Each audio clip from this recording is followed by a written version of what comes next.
These people are bonkers for fermented fish paste. I'm having some bánh tráng cuốn thịt heo in Da Nang, one of the top 5 food you have to have in the city. It kind of translates to spring roll with boiled pork and deep in fermented fish paste. This food is also DIY spring rolls. We have two kinds of rice paper on the table, dry one and wet one. And this is a trick. You have to do it like this.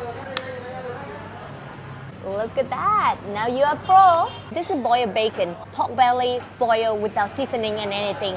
And then we have a lot of fresh veggies and herbs like cucumber, fresh green mango. There's even some sliced green banana in there. Everything on the table, everyone can do that. But what makes a place better than the other place is how good of their fermented fish paste.